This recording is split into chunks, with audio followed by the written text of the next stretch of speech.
வணக்கம்ங்க. இன்றைக்கி நம்ம காப்பியாஸ் வில்லேஜ் கிச்சன் சேனலில் நாம் பார்க்க போகிறது சுக்கு மிளகு பூண்டு வைத்து ஒரு சுவையான பாரம்பரியமான சுக்கு குழம்பு தான்.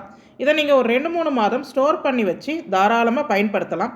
வாதம், பித்தம், வலி, அதே போல் அஜீரண கோளாறால் அவஸ்தைப்படுறவங்களுக்கு இது நிறைய விதத்தில் உதவும். இந்த சுக்கு யாரெல்லாம் சேர்த்து சாப்பிடலாம், யாரெல்லாம் இந்த சுக்கு குழம்பை தவிர்க்கணும் அப்படின்றத முழுமையாக பார்த்து தெரிஞ்சுக்கோங்க, ஸ்கிப் பண்ணாதீங்க. Hello viewers, welcome to காப்பியாஸ் village kitchen. நம்ம காப்பியாஸ் வில்லேஜ் கிச்சன் சேனலில் நம்ம வீடியோ பார்த்து செய்ய முடியாத முதியோர்களுக்கு, இல்லை பொருட்கள் கிடைக்காதவங்களுக்கு இது போல் மூலிகை சார்ந்து மருத்துவ குணமுள்ள இட்லி பொடி, சூப் மிக்ஸ், சாதப்பொடி, மேலும் மூட்டு வலி எண்ணெய், தொக்கு வகைகள் எல்லாம் ஆர்டரின் பேரில் செய்து தரோம். நான் கமெண்ட்டில் முதல் கமெண்ட்டாக லிங்க் பின் பண்ணுறேன். அதில் இருக்கிற வாட்ஸ்அப் எண்ணுக்கு நீங்கள் தேவைப்படுறத ஆர்டர் பண்ணலாம். முதல்ல ஒரு 80 கிராம் அளவுக்கு சுக்கு, பால் சுக்கு எடுத்துக்கோங்க. முடிச்சா இருக்கிற மாதிரி ரொம்ப ஹார்டான சுக்கு எடுக்கக்கூடாது. எடுத்து மிதமான தீயில் வறுத்து எடுத்துக்கணும். கரிஞ்சிராமல் சுக்கு வறுத்து தனியாக ஒரு பிளேட்டில் வச்சுருங்க.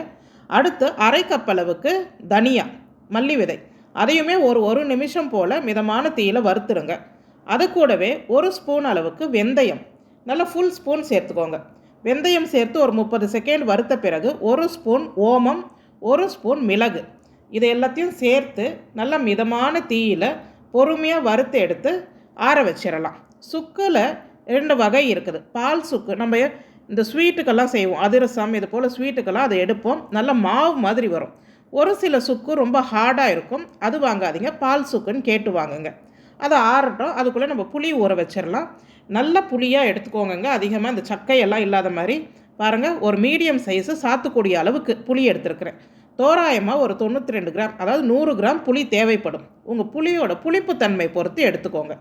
இந்த புளியுமே அப்படியே பச்சை தண்ணியில் ஊற வைக்காமல் இப்போ வறுத்த அந்த வானிலையில் அந்த புளியை சேர்த்து ஒரு 2 கப்பு தண்ணீர் சேர்த்து சும்மா நல்லா அந்த தண்ணி சூடானதும் ஊற வச்சிருங்க.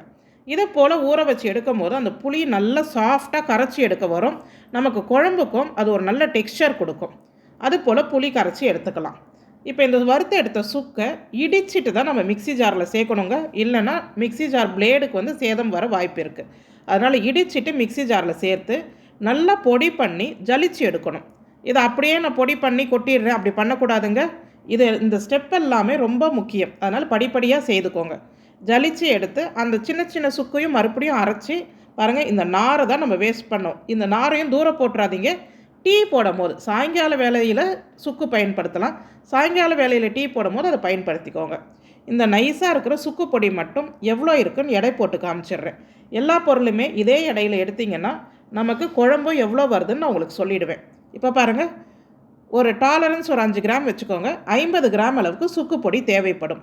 நீங்கள் ரெடிமேட் சுக்கு பொடி வச்சுருக்கிறீங்கன்னா 50 கிராம் எடுத்துக்கோங்க. இப்போ மற்ற பொருள் வறுத்தோம் இல்லையா, ஓமம், மிளகு, தனியாலாம், அதையும் இப்போ நாம் பொடி பண்ணி எடுத்தாச்சு. அதுவுமே 50 கிராம் அளவுக்கு நமக்கு இருக்குது. இப்போ ரெண்டுமே சரிசமமாக தான் எடுத்துருக்குறோம். இப்போ பூண்டு, உரிச்ச பூண்டு 100 கிராம் அளவுக்கு நமக்கு தேவைப்படும். பூண்டு சேர்த்து சாப்பிடாதவங்க பூண்டு தவிர்த்து இதை செய்துக்கோங்க. ஆனால் பூண்டு சேர்த்து செய்கிறது தான் ரொம்ப நல்லது. அது 100 கிராம் அளவுக்கு உரிச்ச பூண்டு, ஈரம் இல்லாமல் இருக்கணும். புளியும் நல்லா கரைச்சி பக்குவமாக வச்சுக்கோங்க. ரொம்ப திக்காகவும் இருக்கக்கூடாது, தண்ணியாகவும் இருக்கக்கூடாது. இப்போ மண் சட்டியில் செய்கிறோம். இப்போ இந்த மண் சட்டியில் 3/4 கப் அளவுக்கு நல்லெண்ணெய், 3/4 கப்பு நல்லெண்ணெய் சேர்த்து எண்ணெய் காஞ்சதும் 1 ஸ்பூன் கடுகு, அதே போல் 1 ஸ்பூன் அளவுக்கு வெந்தயம். வெந்தயம் கொஞ்சம் நல்லா பொரிஞ்சிரட்டும். பொன்னிறமாக வந்த பிறகு 1/4 கப் அளவுக்கு துவரம் பருப்பு. இதில் உளுத்தம் பருப்பு, கடலை பருப்பு சேர்க்கக்கூடாதுங்க, துவரம் பருப்பு தான். துவரம் பருப்பு வேண்டாம், எனக்கு பருப்பே வேணான்றவங்க வேணால் ஸ்கிப் பண்ணிக்கோங்க. 1/4 கப்பு துவரம் பருப்பு சேர்த்து அது பொன்னிறமாக வரட்டும். அது பொன்னிறமாக வந்தோடனே நம்ம உரிச்சு வச்சுருக்கிற பூண்டை சேர்த்து நல்லா ஒரு 2 நிமிஷம் போல் அந்த எண்ணெயிலேயே அந்த பூண்டு நல்லா வதக்குங்க. பூண்டு நிறம் மாறி வாசனை எல்லாம் வரக்கூடாதுங்க. அந்த பூண்டில் இருக்க ஈரத்தன்மை மட்டும் போகணும். இப்போ பாருங்கள், நல்லா ஒரு 3 பெரிய துண்டு அளவுக்கு பெருங்காயம் கொஞ்சம் தூக்கலாக தான் போடணும். பெருங்காயத்தூள்னால் நீங்கள் ஒரு 1.5 ஸ்பூன் அளவுக்கு பெருங்காயத்தூள் சேர்த்துக்கலாம். இது சேர்த்து அந்த பெருங்காயம் நல்லா பொரியட்டும். கொஞ்சமாக கருவேப்பிலை சேர்த்துக்கோங்க. பாருங்கள், பெருங்காயம் நல்லா பொரியுது. இந்த பக்குவத்தில் இப்போ நாம் கரைச்சி வச்சுருக்கிற புளி தண்ணியை இதில் சேர்க்கலாம். எல்லாமே நல்லா வதங்கி அதில் கொஞ்சம் கூட நீர் சலசலப்பு இருக்கக்கூடாது. இப்போ கரைச்சி வச்சுருக்கிற புளி தண்ணி நம்ம அளவு பார்த்தா ஒரு 2 கப் அளவுக்கு புளி தண்ணி இருக்கும், சேர்த்துருங்க. இந்த புளி தண்ணி சேர்த்து இதுக்கு தேவையான அளவுக்கு மஞ்சள் தூள், ஒரு அரை ஸ்பூன் அளவுக்கு மஞ்சள் தூள் போடணும். மிளகாய்த்தூள் நாங்கள் குழம்பு மிளகாய்த்தூள் தான் பயன்படுத்தியிருக்கிறோம். ஒரு 2 டேபிள் ஸ்பூன் அளவுக்கு குழம்பு மிளகாய்த்தூள். உங்கள் தூள் ரொம்ப காரமாக இருக்கும் அப்படின்னா 1 டேபிள் ஸ்பூன் மட்டும் சேருங்க. இல்லை நாங்கள் குழம்பு மிளகாய்த்தூள்லாம் பயன்படுத்துறது கிடையாது அப்படின்னிங்கன்னா ஒரு அரை ஸ்பூன் அளவுக்கு வெறும் மிளகாய்த்தூள் சேர்த்துக்கோங்க. இதுக்கு ஒரு 2 டேபிள் ஸ்பூன் அளவுக்கு கல்லுப்பு இப்போ சேர்த்தாச்சு. சேர்த்து ஒரு அரை கப் அளவுக்கு தண்ணி, அதிகமாக தண்ணி இதில் சேர்த்துடக்கூடாது. ஏன்னா நாம் இதை தொக்கு பதத்துக்கு தான் செய்ய போகிறோம். அரை கப் அளவுக்கு தண்ணி சேர்த்து இந்த குழம்பு நல்லா கொதிக்க விடணும். ஒரு 6-7 நிமிஷம் நல்லா கொதித்து வரணும். இந்த சுக்கு குழம்பு நமக்கு இந்த அஜீரண கோளாறு, சளி தொல்லை, இருமல், வறட்டு இருமல், மேலும் இந்த வாதம், பித்தம், நிறைய பேருக்கு இந்த உடம்பு வலியெல்லாம் இருக்கும். அவங்களுக்கெல்லாம் இந்த மாதிரி சுக்கு குழம்பு ஒரு பெரிய அளவில் உதவியாக இருக்கும். உங்களுடைய மருந்துகள் கூட வாரத்தில் ஒரு 3 நாள் மதிய வேளையில் இதை தாராளமாக நீங்கள் எடுத்துக்கலாம். இதை யாரெல்லாம் தவிர்க்கணுன்றதையும் நான் சொல்லிடுறேன். இப்போ பாருங்கள், குழம்பு நல்லா கொதிச்சிருச்சு. இந்த கொதித்து வர நேரத்தில் சுக்கு தவிர நம்ம மற்ற பொருட்கள் வறுத்து அரைச்சி வச்சுருக்குறோம் இல்லையா, அந்த பொடியை முதல்ல சேர்த்துடணும். அதாவது தனியா, மிளகு, ஓமம் இதெல்லாம் சேர்த்து அரைச்சதை நாம் சேர்த்துடலாம். 50 கிராம் அளவுக்கு சேர்த்து கட்டிகள் இல்லாமல் நல்லா கிளறி விட்டுடுங்க. இது நல்லா கிளறி அந்த கட்டிகள் இல்லாமல் கரைஞ்ச பிறகு 50 கிராம் அளவுக்கு சுக்கு பொடி இதையுமே சேர்த்துடணும். இதை சேர்த்து கட்டிகள் இல்லாமல் கிளறணும். கட்டி தட்டுமா, உருண்டை உருண்டையாக வருமானா அப்படியெல்லாம் வராது.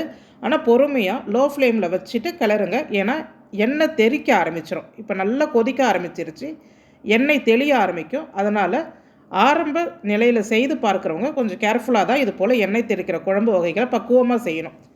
கொஞ்சம் ஸ்டவ்வை லோ ஃப்ளேமில் வச்சுட்டு செய்யுங்க. நல்லா கரைஞ்ச பிறகு உப்பு செக் பண்ணிக்கோங்க. உப்பு பத்தலை, அதனால் ஒரு ஸ்பூன் அளவுக்கு உப்பு சேர்த்தாச்சு. இப்போ பாருங்கள் எவ்வளோ நல்ல பக்குவமாக நம்ம குழம்பு வந்திருக்குதுன்னு. இது போல் பாரம்பரிய குழம்பு வகைகள் எங்கள் வீட்டில் அடிக்கடி செய்வாங்கங்க எங்கள் அம்மா. இன்றைக்கி குழம்பு வைக்கிறதும் அவங்க தான்.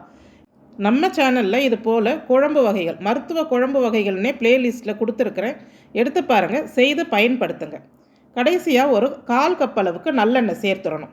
சேர்த்து ஒரு 2 நிமிஷம் போல் அது அப்படியே கொதிக்கட்டும் மிதமான சூட்டில்.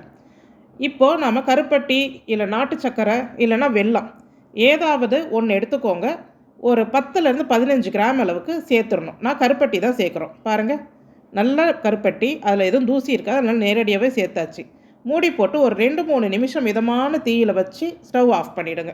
ஒரு அரை மணி நேரம் கழித்து தான் இந்த குழம்பு உங்களுக்கு திறந்து காட்டுறேன். எப்படி அந்த எண்ணெய் தெளிஞ்சு இருக்குது பாருங்கள்.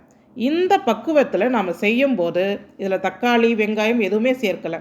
ஆற விட்டு சுத்தமான கண்ணாடி பாட்டிலில் அடைச்சி வச்சு நீங்கள் ஒரு 2-3 மாதம் ரெஃப்ரிஜிரேட் பண்ணி பயன்படுத்தலாம். மதிய வேளையில் சுட சுட சாதத்தில் ஒரு அரை கப்பு சாதத்தில் 1 ஸ்பூன் தொக்கு சேர்த்து ஒரு கீரை கூட்டு, ஒரு நீர்க்காய் கூட்டு இதெல்லாம் சேர்த்து சாப்பிட்டிங்கன்னா அவ்வளோ அமிர்தமாக இருக்கும். ரொம்ப காரம் இருக்குமா, ரொம்ப ஒரு புளிப்பு இருக்குமான்லாம் கேட்காதீங்க. இந்த அளவில் செய்து பாருங்கள். கிட்டத்தட்ட நமக்கு 1 கிலோ அளவுக்கு தொக்கு வந்தது. எல்லா சுவையுமே இருக்கும், எதுவுமே கூடுதலாக தெரியாது. ரத்தம் மெலிதாக இருக்கணும், அதாவது பிளட் தின்னிங் மெடிசன் எடுக்கிறவங்க, இந்த கால் ஸ்டோன் இருக்கிறவங்க இந்த சுக்கு அதிகமாக சாப்பிடக்கூடாது. அப்படி தேவைப்படுறவங்க மருத்துவரோடைய பரிந்துரையின் பேரில் சுக்கு குழம்பு எடுத்துக்கோங்க. உங்களுக்கு இந்த சுக்கு குழம்பு பிடிச்சிருந்ததுன்னா செய்து பாருங்கள். மேலும் நம்ம சேனலில் செய்யப்படுற மூலிகை பொருள்கள், தொக்கு வகைகள் உங்களுக்கு தேவைப்பட்டால் நம்ம கொடுத்துருக்கிற வாட்ஸ்அப் எண்ணுக்கு ஆர்டரின் பேரில் உங்களுக்கு செய்து தரப்படும். உங்களுக்கு இது பிடிச்சிருந்தால் லைக், ஷேர், கமெண்ட் பண்ணுங்கள், ஒரு ஹைப் பண்ணுங்கள். நன்றி.